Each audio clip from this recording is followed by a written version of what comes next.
Hello my dear students, welcome back to my YouTube channel.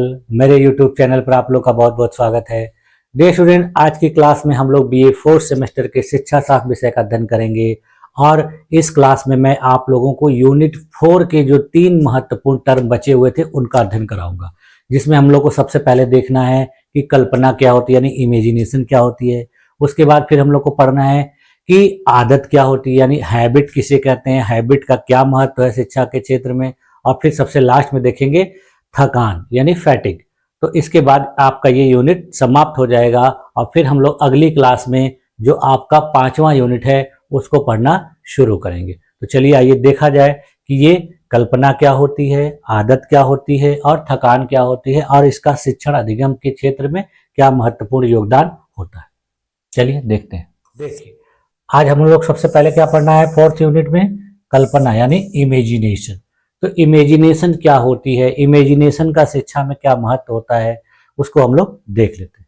तो देखिए, imagination यानी कल्पना एक मानसिक प्रक्रिया है जिसके माध्यम से व्यक्ति अपने अनुभवों, विचारों और ज्ञान के आधार पर नए विचार, चित्र और परिस्थितियां मस्तिष्क में उत्पन्न करता है। यानी यह हमारी एक मानसिक प्रक्रिया है जिसके द्वारा हम अपने कुछ पुराने अनुभवों के द्वारा, कुछ अपने ज्ञान के द्वारा और कुछ और भी कार्यों के द्वारा जो कुछ अनुभव प्राप्त किए रहते हैं उसी के आधार पर नई चीज़ों को सोचने के लिए, नई परिस्थितियां के बारे में विचार करने के लिए, नए नए चित्रात्मक छवियों को अपने मस्तिष्क में सोचने के लिए, इन सब चीज़ों का जो है हम लोग उपयोग करते हैं।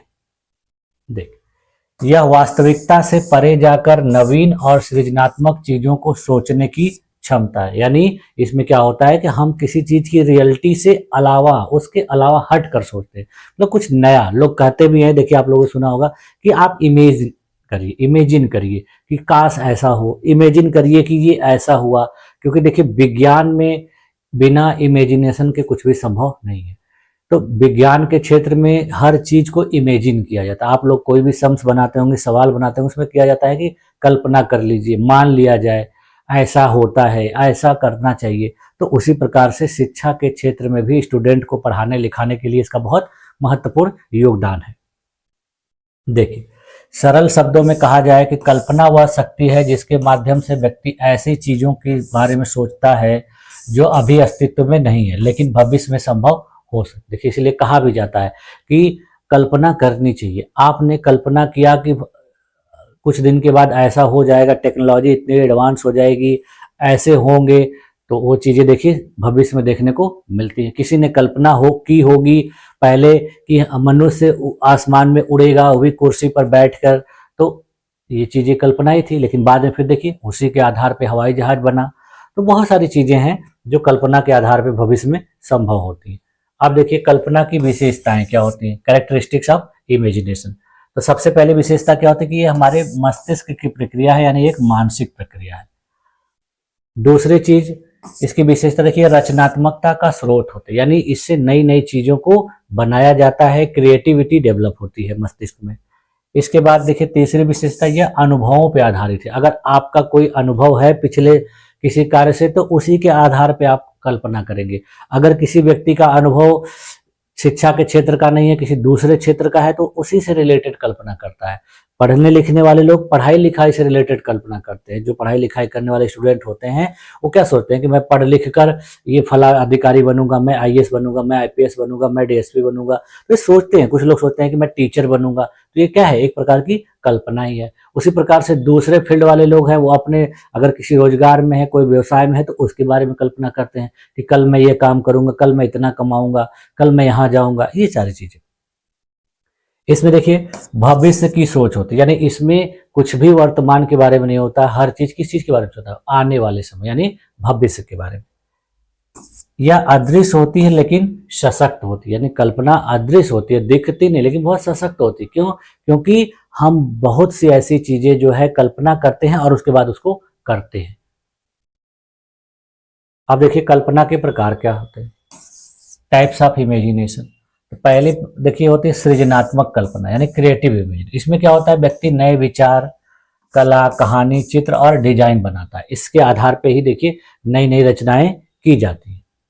इसके उदाहरण में देख लीजिए कि एक लेखक द्वारा नई कहानी की रचना करना, यानी कोई लेखक कहानी लिख रहा है, कविता लिख रहा है, तो पहले लिख नहीं देता, पहले उसके बारे में कल्पना करता है, अपने दिमाग में सोचता है, हाँ ऐसा लिखा जाए, यहाँ ये लिखा जाए, यहाँ ऐसे किया जाए, यहाँ ये चीज प्रस्तुत किया जाए। जब पूरे मस्तिष्क में उस चीज की कल्पना कर लेता है और कल्पना जब एकदम श्योर हो जाती है तब उसको हकीकत रूप में उतारता है। उसी प्रकार से देखिए बहुत सारे कलाकार होते हैं, चित्रकार होते हैं, तो पहले अपने मस्तिष्क में उस चीज की कल्पना करते हैं और कल्पना करने के बाद फिर तब उसको हकीकत में चित्र बना के लोगों के सामने प्रस्तुत करते हैं। तो दूसरा प्रकार होता है देखिए पुनः रचनात्मक कल्पना, यानी रिप्रोडक्टिव इमेजिनेशन। इसमें क्या होता है कि व्यक्ति अपने पूर्व अनुभवों को मस्तिष्क में पुनः चित्रित करता है। उदाहरण के लिए देखिए किसी बचपन की याद को कल्पना में पुनः जीना। देखिए बहुत से ऐसे लोग होते हैं कि बचपन में कुछ ऐसे कार्य किए होते हैं और उसकी कल्पना करके अपने वर्तमान जीवन को उसी तरीके से सोचते जैसे लग रहा है कि मैं उसी समय में उसी जीवन में अभी भी हूं। तो इससे क्या होता है, आनंद मिलता है, बहुत अच्छा लगता है। अगली देखिए है निर्माणात्मक कल्पना, यानी कंस्ट्रक्टिव इमेजिनेशन। इसमें व्यक्ति विभिन्न विचारों को जोड़कर नए निर्माण करता है। इसका उदाहरण देखिए, जब एक वास्तुकार द्वारा भवन का नया नक्शा बनाया जाता है तो उसमें वो नए नए विचारों को अपने दिमाग में लाता है, मस्तिष्क में लाता है, उसकी कल्पना करता है, फिर उसको नक्शे के रूप में प्रदर्शित करता है। उसके बाद देखिए अगली जो है कल्पना वो स्वप्निल कल्पना, यानी फैंटेसी इमेजिनेशन। इसमें व्यक्ति वास्तविकता से परे जाकर असंभव चीजों की कल्पना करता है। यानी यह भी एक प्रकार की कल्पना ही है, लेकिन व्यक्ति इसमें कुछ ऐसी चीजों के बारे में सोचता है या ऐसी चीजों के बारे में कल्पना करता है जो लगभग असंभव है, यानी ऐसा हो नहीं सकता। तो इस तरह की भी कुछ कल्पनाएं हैं, तो इन कल्पनाओं को स्वप्निल कल्पना करते हैं। जैसे देखिए उदाहरण के लिए कि कुछ लोग हैं जो उड़ने वाली कारों की कल्पना कर रहे हैं, तो एक तरह से कहा जाए कि असंभव, लेकिन उनके लिए असंभव हो सकता है, लेकिन बाद में भविष्य में टेक्नोलॉजी, विज्ञान के द्वारा हो सकता है इसको संभव बनाया जा सके। अगली देखिए वैचारिक कल्पना, यानी कॉन्सेप्चुअल इमेजिनेशन। इसमें व्यक्ति किसी विषय और अवधारणा पर सोचता है। इस प्रकार के लिए सोचने के लिए देखिए आप लोग देखते होंगे बहुत से स्टूडेंट जो विज्ञान, गणित ये सब विषयों को पढ़ते हैं, तो उसमें वो किसी अवधारणा के बारे में कल्पना करते हैं। देखिए उदाहरण के लिए भविष्य के विज्ञान और तकनीक के बारे में कल्पना करना।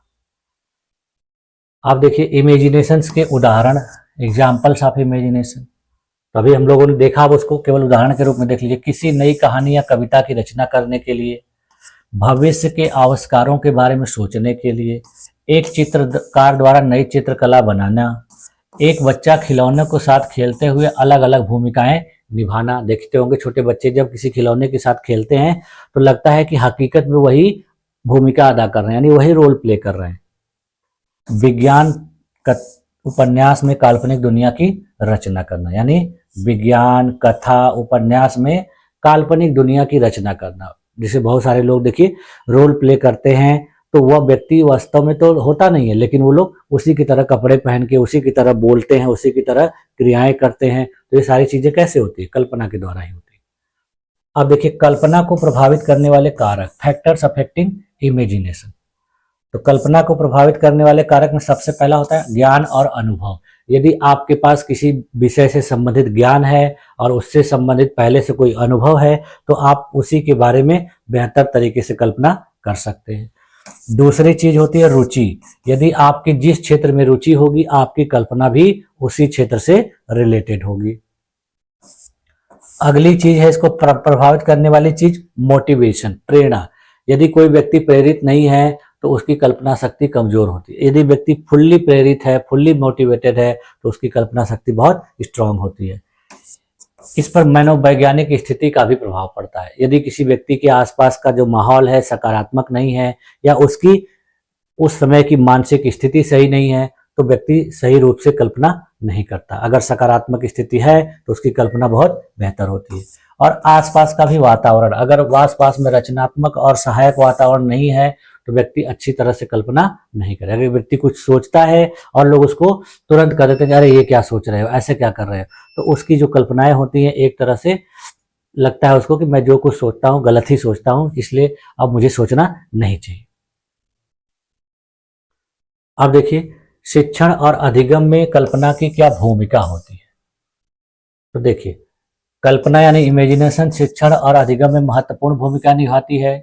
यह न केवल रचनात्मकता को बढ़ाती है बल्कि समस्या समाधान, नवाचार और आलोचनात्मक सोच को भी प्रोत्साहित करती है। शिक्षण अधिगम में देखिए, सबसे पहला इसका उपयोग क्या होता है कि इसके द्वारा रचनात्मकता का विकास होता है, यानी डेवलपमेंट ऑफ क्रिएटिविटी। इसके द्वारा छात्रों में नई चीजों को सोचने और बनाने की क्षमता बढ़ती है। उदाहरण के लिए देखिए, किसी छात्र को नई कहानी लिखने के लिए जब अवसर देंगे तो उसके अंदर नई चीजों की रचनात्मक क्षमता विकसित होगी।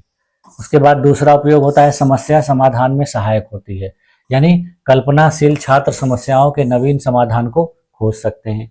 उदाहरण के लिए देखिए, विज्ञान की समस्या को हल करने के लिए नवीन विचारों की खोज करना। उसके बाद देखिए, इसका तीसरा उपयोग है नवाचार को प्रोत्साहन मिलता है। इससे कल्पना से छात्र नई तकनीकों और तरीकों की खोज कर सकते हैं, यानी कल्पना के द्वारा छात्र नई तकनीक, नए तरीकों के बारे में खोज सकते हैं और फिर उसको अपने जीवन में उपयोग कर सकते हैं। वैज्ञानिक दृष्टिकोण का विकास होता है, यानी डेवलपिंग साइंटिफिक पर्सपेक्टिव। विज्ञान में कई चीजें कल्पना शक्ति का परिणाम होती है। देखिए, उदाहरण के लिए उड़ने वाले विमानों की कल्पना से हवाई जहाज का आविष्कार हुआ है। देखिए, कुछ की मैंने अभी पहले देर बताया था आप लोग को कि किसी ने कल्पना की होगी कि हाँ, मनुष्य आसमान में उड़ेगा, कुर्सी पे बैठा रहेगा, पंखे लगे होंगे, सारे चीजें उसको जैसे जमीन पे उपलब्ध है वैसे आसमान में भी उपलब्ध होंगी। तो ये चीज पहले कल्पना की गई होगी, बाद में फिर देखिए इसी कल्पना के आधार पर हवाई जहाज का आविष्कार हुआ। इससे देखिए अगला जो काम होता है भावनात्मक विकास होता है, यानी इमोशनल डेवलपमेंट होता है। जो कल्पनाशील गतिविधियां हैं वो छात्रों के भावनात्मक विकास में मदद करती है। अब देखिए, इसके लिए शिक्षकों के लिए क्या सुझाव दिया जा सकता है। Suggestions for teachers to enhance imagination in student. तो सबसे पहले क्या काम है कि छात्रों के द्वारा रचनात्मक गतिविधियां कराई जाए, यानी उनसे चित्र बनवाए जाए, कविता लिखवाई जाए, कहानियां बनाने के लिए कहा जाए और कई गतिविधियों में उनको शामिल होने के लिए कहा जाए, रोल भूमिका अदा करने के लिए कहा जाए। उसके बाद उनसे देखिए प्रश्न, खुले प्रश्न पूछने चाहिए, यानी ऐसे प्रश्न पूछे जिनके उत्तर कल्पना शक्ति को बढ़ावा दे। ऐसा प्रश्न ना पूछे कि जिसको वो रट के जवाब दे दे। कुछ ऐसा प्रश्न पूछे जिसमें उसको सोचना पड़े, कल्पना करनी पड़े।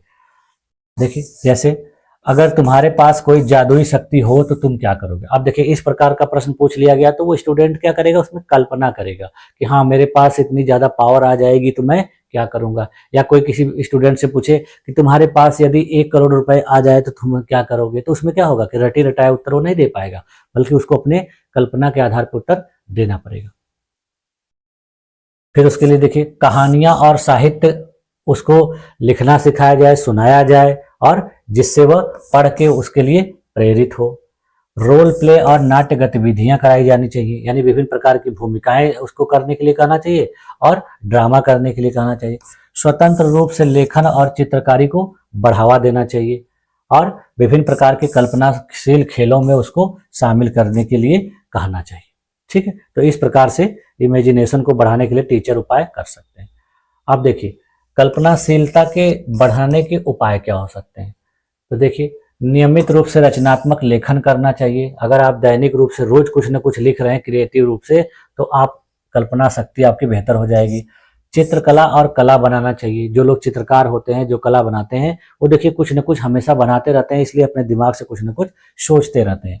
नई नई चीजें सीखना चाहिए। नई नई चीजों के सीखने से, नए विषयों का अध्ययन करने से आपकी कल्पना शक्ति मजबूत होती है। प्रेरणादायक साहित्य पढ़ना चाहिए, यानी रीडिंग इंस्पिरेशनल लिटरेचर। कल्पना को प्रेरित करने वाली किताबें पढ़नी चाहिए। प्राकृतिक सुंदरता का अवलोकन करना चाहिए, यानी जो चीजें प्राकृतिक रूप से दिखती हैं आपको, उसकी सुंदरता का अवलोकन करिए और उसका आनंद लीजिए, फिर उसके बारे में कल्पना करिए। देखिए, अब इस कल्पना का क्या निष्कर्ष निकल के आ रहा है, कंक्लूजन निकल के आ रहा है कि कल्पना मानव मस्तिष्क की सबसे अद्भुत और शक्तिशाली क्षमता है। इसके द्वारा शिक्षण और अधिगम में महत्वपूर्ण योगदान दिया जाता है, क्योंकि यह रचनात्मकता, नवाचार और समस्या समाधान को बढ़ावा देती है। इसके द्वारा शिक्षकों को चाहिए कि वे छात्रों को ऐसा वातावरण दें, ऐसे वातावरण में शिक्षित करें जहां उनकी कल्पना शक्ति को स्वतंत्रता और दिशा मिले। इस प्रकार देखिए कहा जा सकता है कि कल्पना न केवल शिक्षा को रोचक बनाती है बल्कि छात्रों को आत्मनिर्भर, रचनात्मक और नवाचारी बनने में भी मदद करती है। ठीक है, अब देखिए अगला जो टर्म है वो आदत है, हैबिट। ये भी देखिए शिक्षण अधिगम में किस प्रकार से उपयोगी होती है।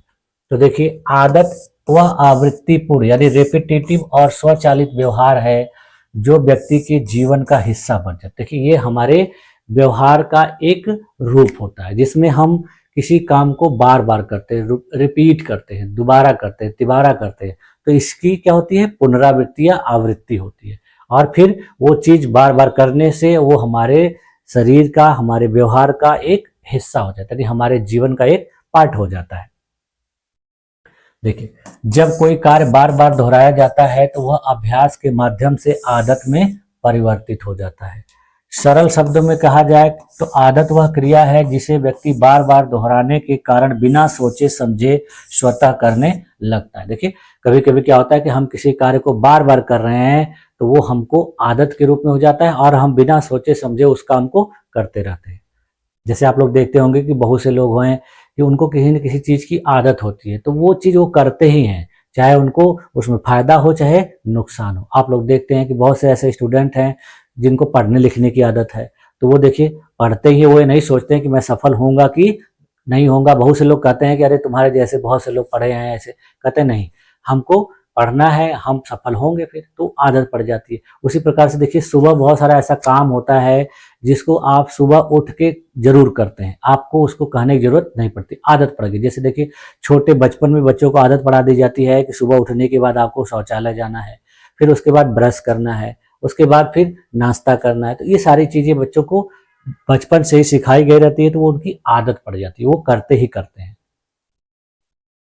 देखिए आदत की विशेषताएं, कैरेक्टरिस्टिक्स ऑफ हैबिट।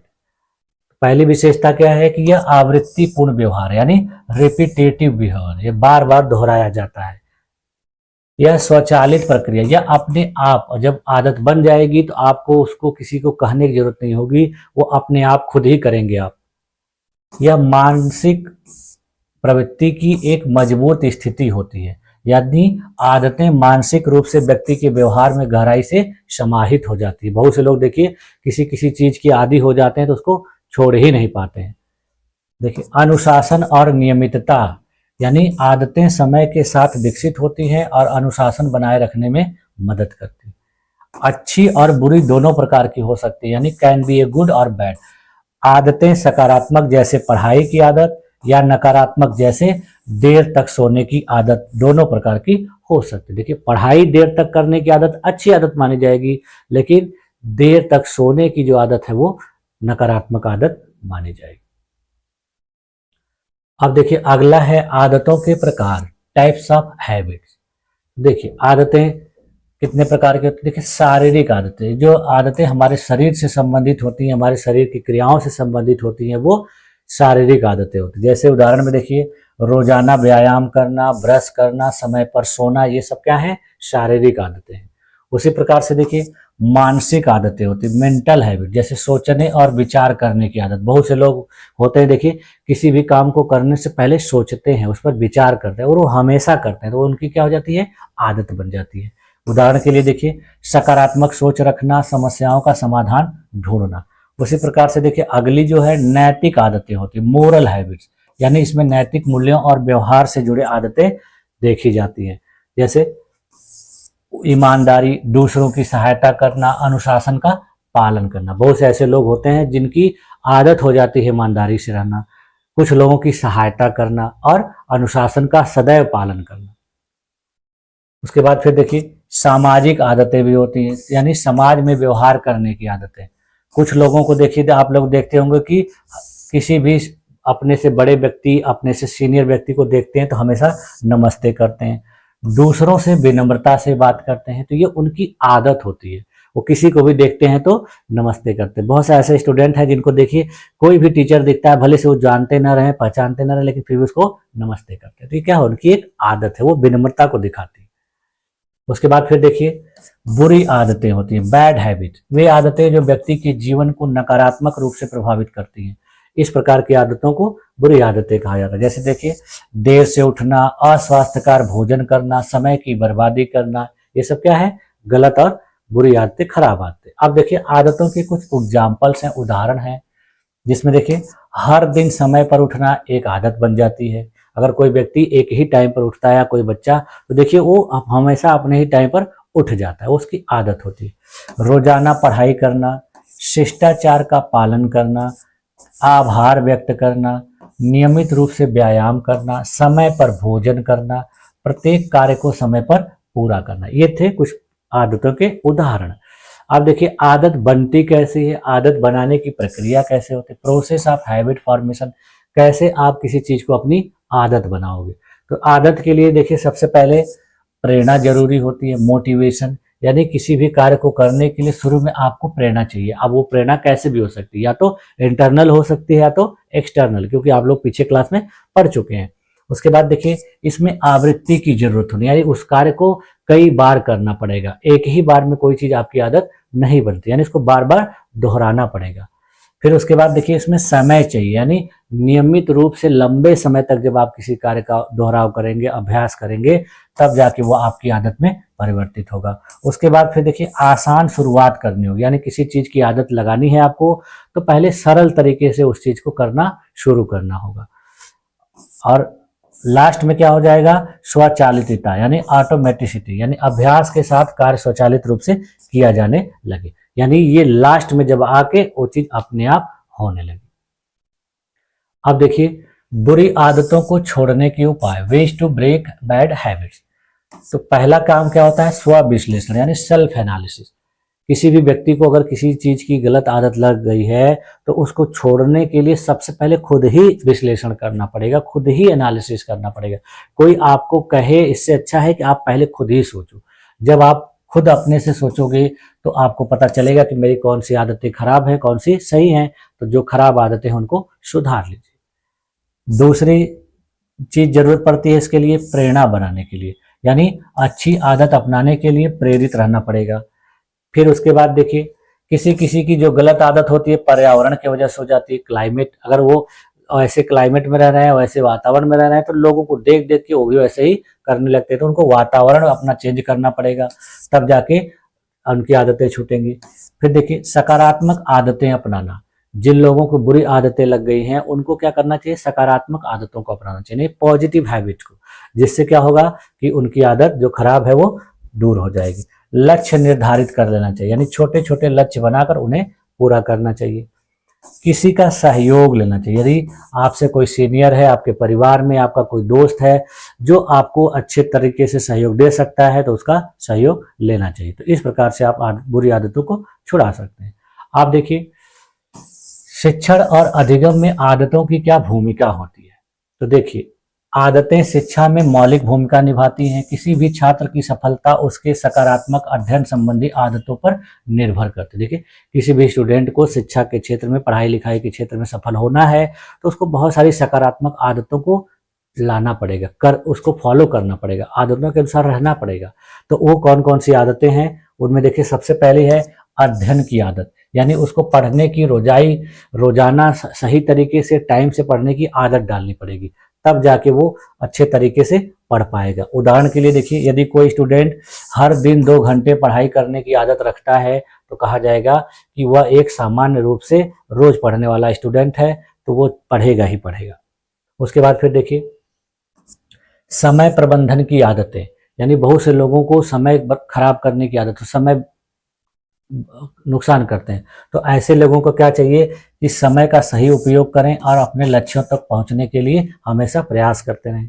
उदाहरण के लिए देखिए समय पर होमवर्क पूरा करना, यानी आपको जो काम जिस समय दिया जाए उसको उसी समय पूरा करना चाहिए। ऐसा नहीं है कि उस समय पर न करके बल्कि दूसरे काम का करने का जब समय हो तो आप पहले वाला काम होमवर्क पूरा कर रहे हो, तो इससे क्या होगा, समय खराब होगा आपका। उसके बाद फिर देखिए इससे अनुशासन और नियमितता बनती है, यानी शिक्षा के क्षेत्र में यदि किसी स्टूडेंट को अच्छी आदतों को पढ़ाया जाता है तो उसके अंदर अनुशासन विकसित होता है, नियमितता विकसित होती है। जैसे उदाहरण के लिए देखिए, किसी भी स्टूडेंट को स्कूल समय पर पहुंचने की आदत है तो वो समय पर पहुंचेगा तो देखने वाले को लगेगा कि छात्र छात्रा जो है बहुत अनुशासित है और नियमित है। उसके बाद फिर देखिए, सकारात्मक सोच का विकास होता है, यानी सकारात्मक रूप से सोचने की जो आदत होती है छात्रों में आत्मविश्वास बढ़ाती है। उदाहरण के लिए देखिए, कठिनाइयों को चुनौती के रूप में लेना। उसके बाद देखिए, शिक्षण अधिगम में इससे आत्मनिर्भरता विकसित होती है, यानी अच्छी आदतों को छात्र आत्मनिर्भर बनने के लिए उपयोग करते हैं। उदाहरण के लिए देखिए, अपनी पढ़ाई की जिम्मेदारी स्वयं लेना। बहुत से ऐसे स्टूडेंट होते हैं कि उनका नंबर कम आ रहा है, उनका क्वेश्चन का आंसर छूट जा रहा है तो उसके जिम्मेदार वो खुद को मानते हैं, यानी हमारी आदतों में कुछ कमी है, उसमें बदलाव करेंगे तब जाके हमारे रिजल्ट में सुधार होगा। अब देखिए, शिक्षकों के लिए क्या सुझाव दिया जा सकता है, टीचर्स क्या कर सकते हैं बच्चों के अंदर आदत के लिए। देखिए, अच्छी आदतों का उदाहरण प्रस्तुत करना चाहिए, यानी शिक्षकों को छात्रों के सामने अच्छी आदतों को प्रस्तुत करें, यानी शिक्षक खुद ही अच्छी आदतों को उनके सामने प्रस्तुत करें, दिखाएं, उसके बारे में बताएं, तब जाके छात्रों के अंदर भी अच्छी आदतों को पालन करने की क्षमता विकसित होगी। उसके बाद देखिए, उनको नियमित रूप से अनुशासन सिखाएं, यानी छात्रों को समय का महत्व और अनुशासन के बारे में बताना चाहिए। फिर छात्रों को सकारात्मक प्रतिक्रिया देनी चाहिए, यानी पॉजिटिव फीडबैक देना चाहिए। अच्छी आदतों पर छात्रों की सराहना करनी चाहिए। यदि किसी छात्र की आदत अच्छी है, वो सभी लोगों को नमस्ते प्रणाम कर रहा है, अपना स्कूल कॉलेज डेली आ रहा है, टाइम पे आ रहा है, कोई स्टूडेंट नहीं आए फिर भी वो अकेले आ जा रहा है, तो उसकी सराहना करनी चाहिए। अगर ऐसा नहीं करेंगे तो स्टूडेंट को लगेगा कि लोग हमको मजाक कर रहे हैं, तो उस चीज़ को वो बाद में फिर करना धीरे धीरे छोड़ सकता है। फिर उसके बाद देखिए, छोटे छोटे लक्ष्य बनवाने चाहिए, यानी छात्रों को छोटे छोटे लक्ष्य बनाकर उनको निर्धारित समय में पूरा करने के लिए प्रेरित करना चाहिए।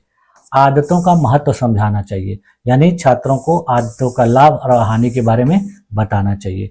और फिर लास्ट में स्व निर्णय की आदत डालनी चाहिए, यानी कोई भी स्टूडेंट है अगर कुछ करना चाह रहा है, कुछ बनना चाह रहा है, तो उसको कहा जाए कि आप स्वयं से निर्णय लेने की आदत डालिए। किसी काम के लिए दूसरों का इंतजार करने की जरूरत नहीं है। अब देखिए, अच्छी आदत बनाने के लिए सुझाव, नियमित रूप से अभ्यास करना चाहिए, यानी किसी भी कार्य को आपने आदत में बदलना है तो नियमित अभ्यास करिए, छोटे लक्ष्य निर्धारित करिए, सकारात्मक सोच अपनाएं, पर्यावरण को अनुकूल बनाएं, अपने प्रदर्शन का मूल्यांकन करें। इस आधार पर अच्छी आदत की निर्माण किया जा सकता है। देखिए, इसका निष्कर्ष क्या निकल के आया आदत का, कि आदतें जीवन का महत्वपूर्ण हिस्सा हैं और अच्छे आदतें व्यक्ति के व्यक्तित्व, सफलता और शिक्षा में महत्वपूर्ण भूमिका निभाती हैं। इसके अलावा देखिए, शिक्षकों और माता पिता का यह उत्तरदायित्व है कि वे अपने बच्चों में सकारात्मक आदतों का विकास करें। सकारात्मक अध्ययन संबंधी आदतें छात्रों को अधिक अनुशासित, आत्मनिर्भर और जिम्मेदार बनाती हैं। अतः अच्छी आदतें न केवल शिक्षा के क्षेत्र में बल्कि जीवन के हर क्षेत्र में सफलता का मार्ग प्रशस्त करती है। ठीक है, तो ये रहा आदतों के बारे में। अब देखिए, सबसे लास्ट जो है वो है थकावट, जिसको हम लोग इंग्लिश में फैटिग के भी कहते हैं। ठीक है, तो देखिए, थकावट भी है जो शिक्षण अधिगम में जो है महत्वपूर्ण भूमिका निभाती है। छात्र छात्राओं के लिए इसका कुछ योगदान भी होता है। देखिए, थकावट एक शारीरिक, मानसिक या भावनात्मक अवस्था होती है जिसमें व्यक्ति को ऊर्जा की कमी, कमजोरी, मन में निराशा या काम के प्रति अरुचि महसूस होती है। यानी बताया अभी मैंने कि इसका भी देखिए बहुत सारा योगदान है, और योगदान कैसा है, नकारात्मक रूप में। तो उससे क्या होता है कि किसी के कार्य करने की जो रुचि होती है वो कम हो जाती है, उसको काम करने में मन नहीं लगता है। तो ये सारी जो चीज़ें होती हैं वो थकावट की वजह से होती है। देखिए, यह स्थिति तब उत्पन्न होती है जब शरीर या मन अधिक काम करने के बाद आराम की आवश्यकता महसूस करता है। सरल शब्दों में कहा जाए कि जब व्यक्ति लगातार शारीरिक या मानसिक रूप से श्रम करता है तो उसमें ऊर्जा की कमी हो जाती है, जिससे थकावट की स्थिति उत्पन्न होती है। ठीक है, यानी हम किसी काम को बहुत देर तक कर लेते हैं तो हमारे अंदर ऊर्जा की शॉर्टेज हो जाती है, जिसकी वजह से हमको थकान महसूस होती है। या फिर हम किसी बीमारी की वजह से कम भोजन कर रहे हैं, कम खाना खा रहे हैं, तो हमारे शरीर में आहार की कमी है, जिसकी वजह से भी हमें थकान महसूस होती है। देखिए थकान या थकावट की विशेषताएं क्या होती है, कैरेक्टरिस्टिक्स ऑफ फैटिग। देखिए इसमें क्या हो जाता है कि ऊर्जा की कमी हो जाती है, बहुत देर तक काम करने से आपको काम करने की क्षमता कम हो जाएगी। ध्यान में कमी होती है, जब कोई व्यक्ति थका हुआ नजर आता है तो देखिए वो किसी चीज पर ध्यान नहीं देता है। शारीरिक कमजोरी आ जाती है, यदि कोई व्यक्ति बहुत ज्यादा थका है और तो वह काम को करने का मन नहीं करता, उसका शरीर जो है भारी भारी लगता है। इससे मनोबल में गिरावट आ जाता है, यानी किसी भी व्यक्ति को जब कोई काम करना हो तो उसको कहा जाता है कि एकदम प्रसन्नता के साथ करना चाहिए, ऊर्जा के साथ करना चाहिए। लेकिन जब वह काम करता है, उसको उसमें सफलता मिलती है तो धीरे धीरे वो निराश हो जाता है और निराशा के बाद फिर उसको थकान महसूस होती है। अगली पहचान इसकी है आलस्य और सुस्ती। यदि कोई व्यक्ति किसी काम को करने में आलस कर रहा है या सुस्ती दिखा रहा है, इसका मतलब वो व्यक्ति थका हुआ है। नींद का आना, यानी जब व्यक्ति थका हुआ रहेगा तो उसको नींद आएगी, तो इसको देख के पता चलता है कि वह व्यक्ति थका हुआ है। अब देखिए थकावट के प्रकार, टाइप्स ऑफ फैटिग। तो देखिए थकावट का जो पहला प्रकार है वो शारीरिक थकावट यानी फिजिकल फैटिग।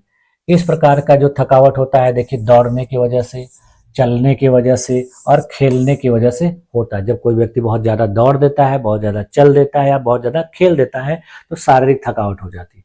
उदाहरण के लिए देखिए लगातार कई घंटे तक खेलने के बाद शरीर में थकावट महसूस होना। उसके बाद देखिए अगली जो थकावट का प्रकार है वो मानसिक थकावट, मेंटल फैटिग। यह अधिक मानसिक कार्य करने की वजह से होता है, जैसे पढ़ाई करना, बहुत ज़्यादा सोच विचार करना, परीक्षा की तैयारी आदि के लिए बहुत ज़्यादा सोचना, उसमें मेहनत करना, तो मानसिक थकावट होती है।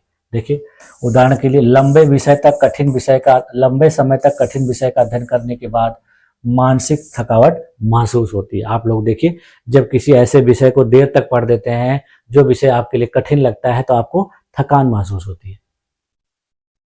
अगली देखिए है भावनात्मक थकावट यानी इमोशनल फैटिग। यह भावनात्मक दबाव या तनाव के कारण होती है। जब आपके ऊपर कोई इमोशनल प्रेशर डाला जाता है तब थकान जैसा महसूस होता है। देखिए परीक्षा में असफलता के डर से मानसिक तनाव और थकावट होना। अगला जो प्रकार है वो प्रेरणात्मक थकावट यानी मोटिवेशनल फैटिग। जब किसी कार्य में लगातार असफलता मिलती है तो व्यक्ति में प्रेरणा की कमी हो जाती है, तो इस प्रकार की थकावट प्रेरणात्मक थकावट कही जाती है। उदाहरण के लिए देखिए बार बार प्रयास करने के बावजूद जब कोई व्यक्ति असफल हो जाता है तो उस काम के प्रति उसके मन में निराशा हो जाती है और उसका मन नहीं लगता है, तो थकावट जैसी महसूस होती है। अब देखिए थकावट के कारण, थकावट किस वजह से होती है, कॉजेस ऑफ फैटिग। अत्यधिक कार्य करने की वजह से, नींद की कमी की वजह से, तनाव और चिंता की वजह से, अस्वस्थ जीवन शैली अपनाने से, अनुचित भोजन, व्यायाम नहीं करना, ये सब चीजें जो है अस्वस्थ जीवन शैली में आती हैं। समय प्रबंधन की कमी, समय को सही तरीके से इस्तेमाल नहीं करना, काम को सही समय पर नहीं करना।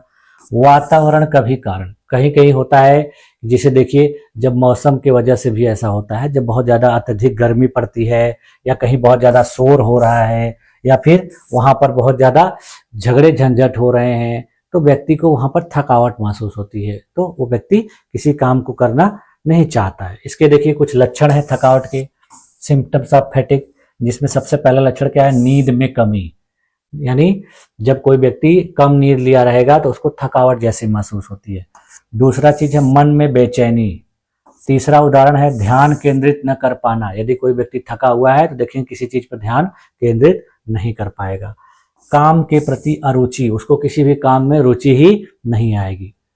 भावनात्मक रूप से वह अस्थिर दिखेगा, उसके अंदर चिड़चिड़ापन दिखेगा, यानी शरीर अगर थका हुआ है तो चेहरे पे चिड़चिड़ापन दिखेगा।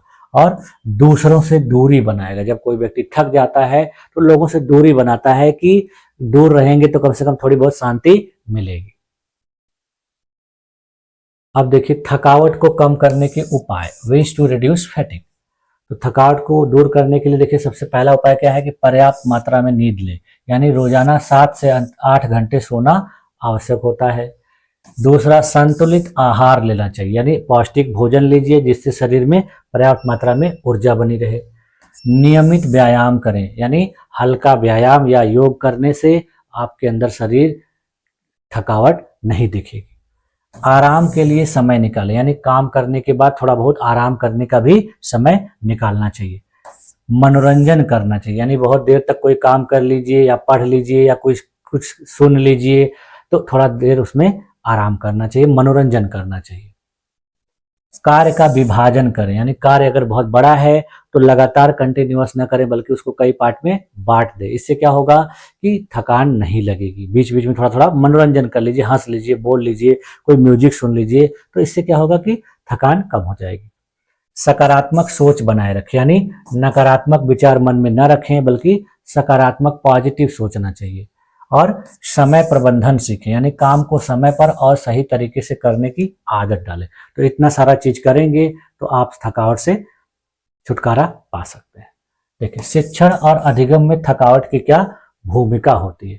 तो देखिए, शिक्षण और अधिगम में थकावट का प्रभाव सीखने की क्षमता, एकाग्रता और प्रदर्शन पर पड़ता है।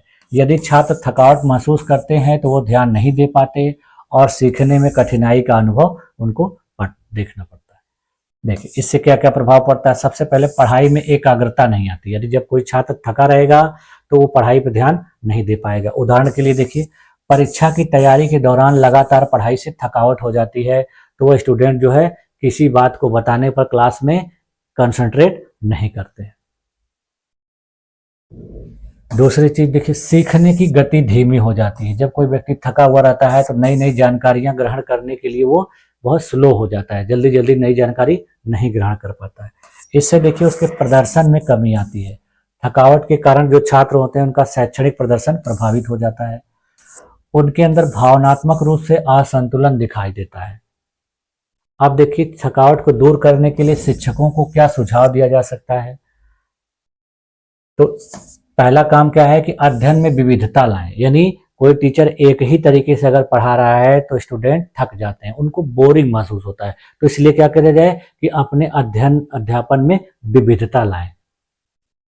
आराम का समय सुनिश्चित करें। लंबे समय तक अगर कोई काम करना है, लंबे समय तक कोई पाठ पढ़ाना है, तो उसको कई भागों में बांट के पढ़ाएं। उसको एक ही बार में लगातार पढ़ा देंगे तो स्टूडेंट थक जाएंगे। मनोरंजन और खेल, यानी पढ़ाई के साथ साथ थोड़ा बहुत खेल कूद और मनोरंजन को भी किया जाना चाहिए। उससे संबंधित गतिविधियों को आयोजित किया जाना चाहिए। समय का प्रबंधन सिखाना चाहिए। छात्रों को पढ़ाई का कैसे समय के अनुसार करना चाहिए, उसको कैसे मैनेज करना चाहिए, ये सारी चीजें उनको बताना चाहिए और कहना चाहिए कि आप लोग अपनी एक टाइम टेबल बना लीजिए, टाइम टेबल के अकॉर्डिंग अपना काम करिए। उनके अंदर फिर देखिए सकारात्मक वातावरण बनाना, यानी पॉजिटिव एनवायरनमेंट उनके अंदर क्रिएट करना चाहिए। प्रशंसा और प्रोत्साहन करना चाहिए, यानी छात्रों को अच्छे काम के लिए, उनकी मेहनत के लिए प्रोत्साहित करना चाहिए। अब देखिए, थकावट को रोकने के लिए छात्रों को क्या सुझाव दिया जा सकता है। तो पहला सुझाव है कि समय का सही से प्रबंधन करें। हर 1-2 घंटे के बाद 5 से 10 मिनट का ब्रेक लेना चाहिए। नियमित व्यायाम और योग करना चाहिए। संतुलित और पौष्टिक भोजन लेना चाहिए। रात में पर्याप्त मात्रा में नींद लेना चाहिए। मनोरंजक गतिविधियों में हिस्सा लेना चाहिए और पढ़ाई के लिए शांत और आरामदायक स्थान का चयन करना, यानी शोर शराबे वाले स्थान पर नहीं पढ़ना चाहिए। तो इस सारी चीजों को अपनाने से थकावट को छात्र दूर कर सकते हैं। ठीक है, अब इस थकावट का देखिए कंक्लूजन क्या निकल के आ रहा है कि थकावट शिक्षा और सीखने की प्रक्रिया में एक महत्वपूर्ण कारक होता है। यदि छात्रों और शिक्षकों में थकावट होती है तो यह सीखने की गति, ध्यान केंद्रित करने की क्षमता और प्रदर्शन को प्रभावित कर सकती है। इसलिए देखिए, शिक्षकों और छात्रों दोनों को थकावट को पहचान कर इसे कम करने के उपाय अपनाने चाहिए। इससे शिक्षण और अधिगम की प्रक्रिया अधिक प्रभावी, रोचक और सकारात्मक बनेगी। ठीक है, तो ये थकान के बारे में हम लोगों ने लास्ट में अध्ययन किया। तो इस प्रकार से देखिए, आज की क्लास में हम लोगों ने कल्पना के बारे में, आदत के बारे में और थकान के बारे में विस्तार पूर्वक अध्ययन किया। इनसे रिलेटेड क्वेश्चन आपके एग्जाम में आते हैं, तो आप लोगों को इन सारी चीजों को अच्छे तरीके से देख लेना है और हो सके तो इसका शॉर्ट में नोट्स भी बना लेना। ठीक है, तो आज की क्लास में यहीं तक रखा जाए। अब इसके बाद देखिए हम लोग 5वां यूनिट शुरू करेंगे। 5वां यूनिट जो है आप लोग पढ़े थे क्लास में, मैंने आप लोग को पढ़ाया था कि इंडिविजुअल डिफरेंस से रिलेटेड, यानी व्यक्तिगत विभिन्नता क्या होती है, व्यक्तिगत विभिन्नता का शिक्षा में क्या महत्व है। तो इन सारी चीज़ों को हम लोग अगली क्लास में पढ़ेंगे। आज की क्लास में इन सारी चीज़ों को मैंने आप लोगों को बहुत अच्छे तरीके से समझाने का प्रयास किया है और मुझे पूरी उम्मीद है कि आप लोगों को ये सारी चीज़ें समझ में भी आई होंगी और आप लोगों ने अपने आप को मेरी इस क्लास में इतने देर तक बनाए रखा, इसके लिए भी आप लोग का बहुत बहुत धन्यवाद। मिलते हैं नेक्स्ट क्लास में, तब तक के लिए थैंक यू।